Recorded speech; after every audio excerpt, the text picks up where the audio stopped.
बच्चों आज हम लोग पढ़ने वाले हैं सरल वाक्य क्या होते हैं। जो 6 to 8 तक के बच्चे हैं और 10th वाले बच्चे और आगे कंपटीशन में भी सरल वाक्य, संयुक्त वाक्य और मिश्रित वाक्य पूछे जाते हैं। तो रचना के आधार पर वाक्य 3 प्रकार के होते हैं, सरल, संयुक्त और मिश्रित। आज के वीडियो में हम सरल वाक्यों को समझेंगे कि सरल वाक्य कितने तरीके के वाक्य जो सरल हो जाते हैं, जिन्हें हम सरल कहते हैं। तो पहले तो एक गलतफहमी बिल्कुल दूर कर लीजिए कि सरल वाक्य का मतलब छोटा वाक्य नहीं है, छोटा सा वाक्य नहीं होता है। सरल वाक्य लंबे लंबे भी हो सकते हैं। वीडियो में आगे हम डिस्कस करेंगे और आप लोग देखेंगे कि किस किस तरीके के वाक्य हमारे सरल वाक्य में आते हैं।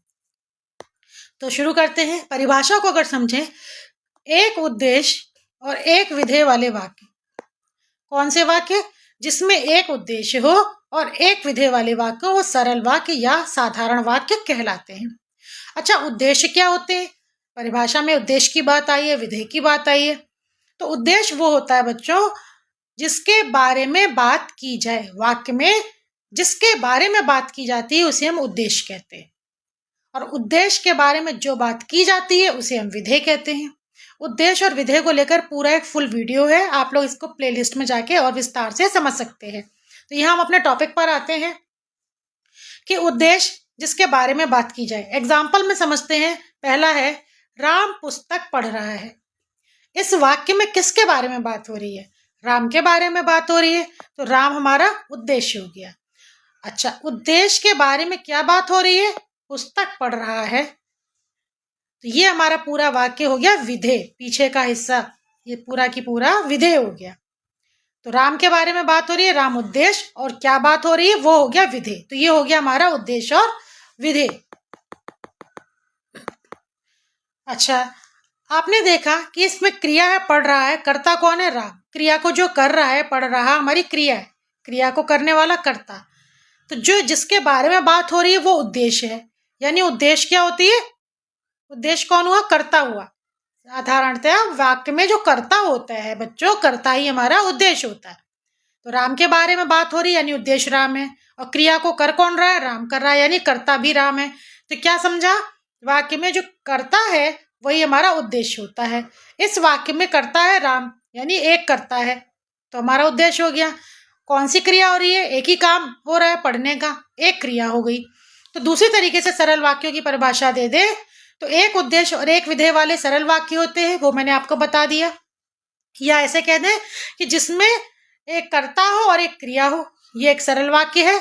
इसमें एक कर्ता है और एक क्रिया है, तो ये भी परिभाषा कह देते हैं कि एक कर्ता और एक क्रिया हो तो वो सरल वाक्य है। लेकिन ये पूरी डेफिनेशन नहीं है एक कर्ता हो। मुख्य बात अभी आप समझेंगे दूसरे एग्जाम्पल से। राम, मोहन और दीपक पुस्तक पढ़ रहे हैं। परिभाषा कहती है एक उद्देश्य एक विधेय। राम, मोहन और दीपक पुस्तक पढ़ रहे हैं, इसमें किसके बारे में बात हो रही है? सिर्फ राम के बारे में तो नहीं हो रही है, राम, मोहन और दीपक इन तीनों के बारे में हो रही है। तो जिसके बारे में बात हो वो उद्देश्य, यानी कि राम, मोहन और दीपक के बारे में बात हो रही है, तो ये तीनों हमारे क्या हो गए? उद्देश्य हो गए। परिभाषा वही है कि जिसके बारे में बात हो वो उद्देश्य होता है, तो इसमें एक उद्देश्य होना चाहिए। तो राम, मोहन और दीपक के बारे में बात हुई तो ये हमारा पूरा उद्देश्य हो गया।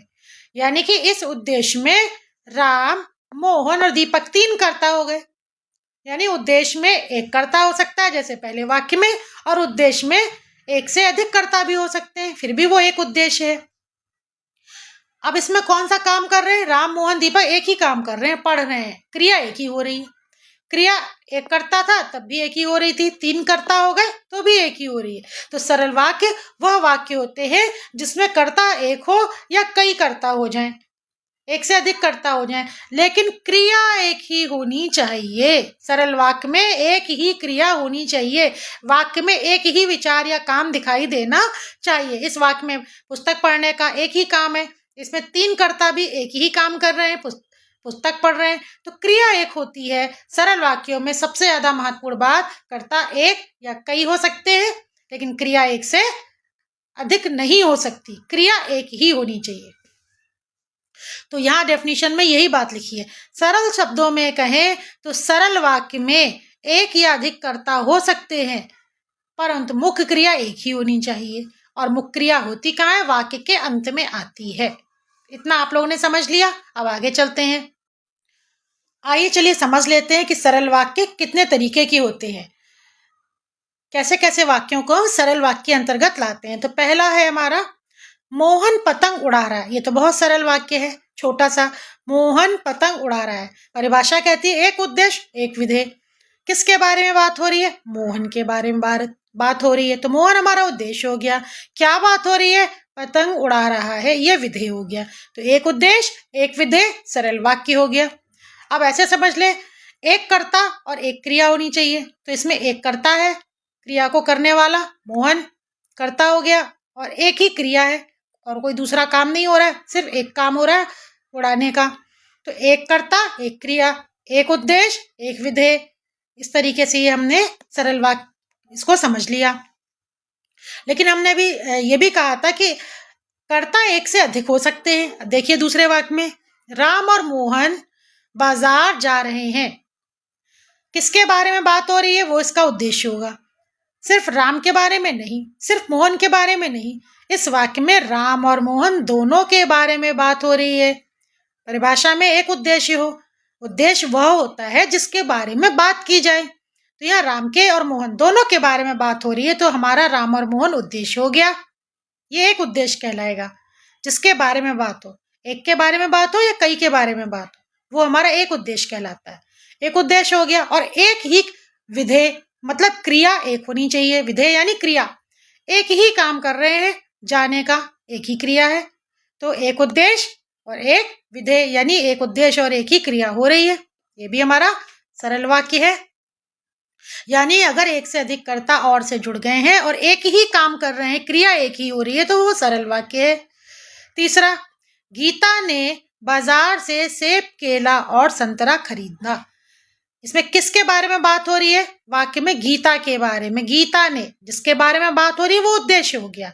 अब वो चाहे कोई एक हो या एक से अधिक हो, गीता है, गीता हो गई हमारी उद्देश्य। गीता ने क्या खरीदा है? सेब, केला और संतरा खरीदा।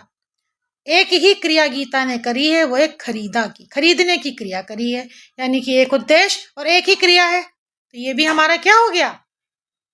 सरल वाक्य हो गया। चौथा, सीता नाचती गाती है। बच्चों ये बहुत ही महत्वपूर्ण स्ट्रक्चर है सरल वाक्य का। नाचना एक क्रिया है, गाना एक क्रिया है। अब यहाँ पर दो क्रियाओं को इस हाइफन से, योजक चिन्ह से जोड़ दिया गया है। तो आपको ये जो क्रिया अब अलग अलग नहीं है।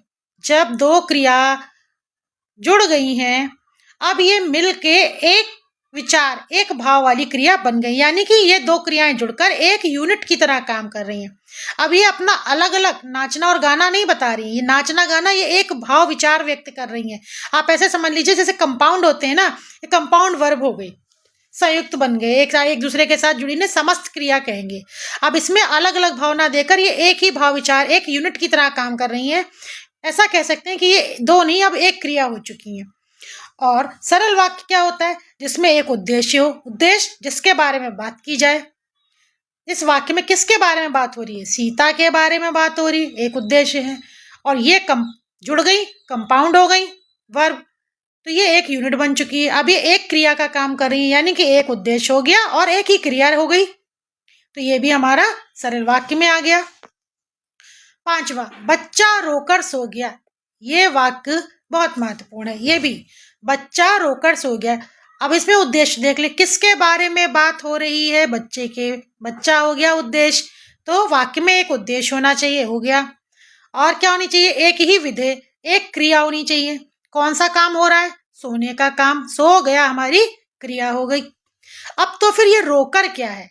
इससे पहले एक क्रिया सोना हो गई और एक क्रिया रोना हो गई, लेकिन इसमें तो दो क्रिया दिख रही हैं। यही बच्चों को कंफ्यूजन होता है कि इसमें दो क्रिया दिख रही है, इसमें दो क्रिया नहीं है बच्चों। जो मुख्य क्रिया होती है वो वाक्य के अंत में आती है, यह है सो गया। वाक्य में एक मुख्य क्रिया होनी चाहिए जो कि है सो गया। तो रोना कौन सी चीज हो गई? यहाँ पर दो क्रियाएं हुई, रोना और बाद में हो रही सोना। सबसे फाइनली लास्ट में क्या काम हुआ है? सोने का, सो गया। तो ये हो गई मुख्य क्रिया जो कि अंत में आनी चाहिए। इससे पहले जो क्रिया आई है रोना, जिसमें रोकर लगा हुआ है, ये हमारी मुख्य क्रिया नहीं है। इसको कहते हैं, रोकर हमारी पूर्वकालिक क्रिया है, इसको मुख्य क्रिया नहीं गिनते। तो मुख्य क्रिया हमारी एक ही है, सोना, सो गया, और एक ही उद्देश्य है। तो ये सरल वाक्य है। तो ये रोकर पूर्वकालिक क्रिया है। पूर्वकालिक क्रिया सिर्फ ये बताती है कि जो सोने की क्रिया है उससे पहले क्या हुआ है और कौन सा चीज हुआ। रोने का काम हुआ, रो कर सो गया, बस।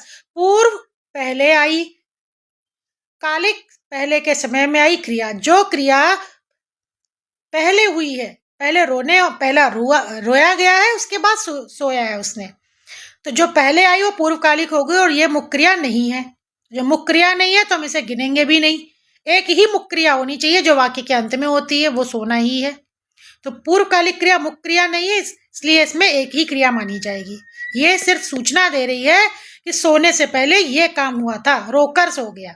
तो जितनी भी क्रियाएं हैं बच्चों जिसमें कर लग जाता है वो पूर्वकालिक होती हैं। जैसे उठकर, बैठकर, लिख कर, पढ़ कर, ये कर जब लग जाता है तो वो क्रिया पूर्वकालिक हो जाती है, यानी कि मुख्य क्रिया से पहले ये काम हुआ है और वो हमारी मुख्य क्रिया नहीं होती, इसलिए हम उन्हें काउंट नहीं करते हैं। तो वाक्य में एक ही उद्देश्य और एक ही मुख्य क्रिया जो लास्ट में लिखी होती है वही मानी जाती है। और ये हम आपको भी बता देंगे कि ये मुख्य क्रिया क्यों नहीं मानी जाती है। राम हंसते हुए स्कूल चला गया, छठा वाक्य, राम हंसते हुए स्कूल चला गया। अब इसमें कौन जा रहा है, किसके बारे में बात हो रही है, राम के बारे में, एक उद्देश्य हो गया। और क्या काम हो रहा है, स्कूल चला गया।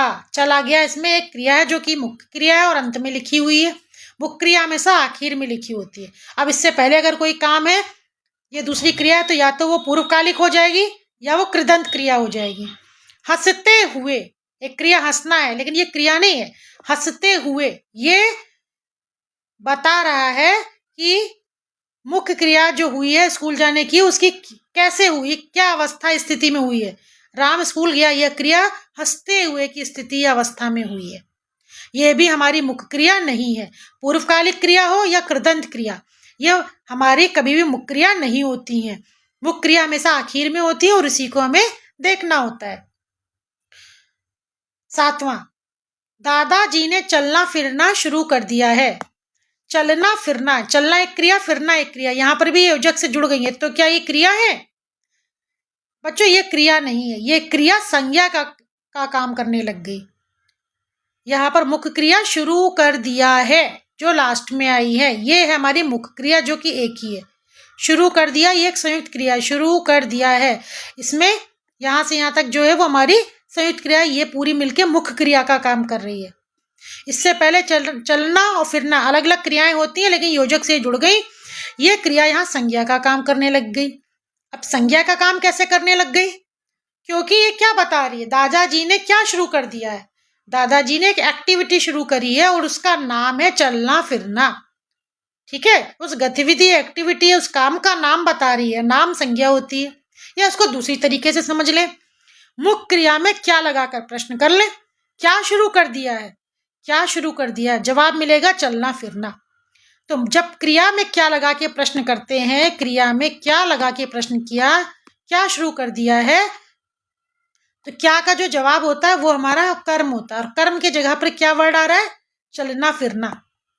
कर्म की जगह पे क्या आ रहा है हमारा, चलना फिरना। क्या शुरू कर दिया है, चलना फिरना शुरू कर दिया है। क्या का उत्तर क्या होता है, कर्म की जगह पर आ रहा है। और कर्म की जगह पे जो भी शब्द आते हैं वो हमारे क्या कहलाते हैं, संज्ञा कहलाते हैं।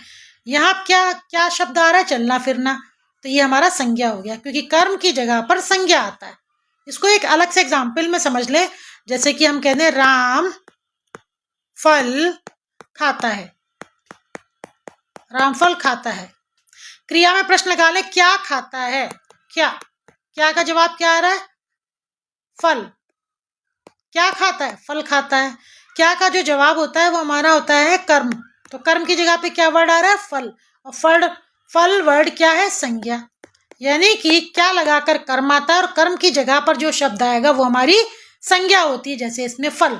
इसी तरह क्या शुरू कर दिया है, हमें कर्म आएगा, कर्म के स्थान पर जो शब्द है चलना फिरना, तो वो क्या हो गई, हमारी संज्ञा, यानी कि ये क्रिया संज्ञा का काम कर रही है। जो एक्टिविटी शुरू करी है उसका नाम संज्ञा है, वो नाम हमारा नाम संज्ञा ही कहलाते हैं। तो चलना फिरना है, संज्ञा हो गया, ये क्रिया नहीं है। तो कहने का मतलब है इसमें उद्देश्य क्या हुआ, किसके बारे में बात हो रही है, दादाजी, एक उद्देश्य हो गया। और क्रिया को, और क्रिया क्या हो गई, लास्ट में शुरू कर दिया है, एक ही मुख्य क्रिया है। 8वां, थका हुआ यात्री हाथ मुंह धोकर पेड़ के नीचे बैठ गया। बच्चों इतना लंबा वाक्य देखिए, और ये भी क्या है हमारा सरल वाक्य। तो सरल वाक्य जैसे 1 नंबर पे छोटा भी हो सकता है, सरल वाक्य इतना बड़ा भी हो सकता है। सरल मतलब छोटा नहीं होता है। उसमें क्या देखना है, एक उद्देश्य होना चाहिए। उद्देश्य क्या, जिसके बारे में बात की जाए। थका हुआ यात्री हाथ मुंह धोकर पेड़ के नीचे बैठ गया। किसके बारे में बात हो रही है, यात्री के बारे में बात हो रही है। तो यात्री हमारा उद्देश्य हो गया। और यात्री कैसा है, थका हुआ, ये यात्री की विशेषता हो गई। ठीक है, थका हुआ, तो ये थका हुआ या थकते हुए, ये जो होते हैं हमारे कृदंत वाले शब्द, ये हमारी मुख्य क्रिया नहीं होती। ये तो विशेषता बताने का काम करी, यात्री कैसा है, थका हुआ है, तो ये भी क्रिया नहीं है। हाथ मुंह धो कर, अभी बताया, कर लग जाता है तो क्रिया पूर्वकालिक होती है, जो कि मुख्य क्रिया नहीं होती, तो ये पूर्वकालिक हो गई।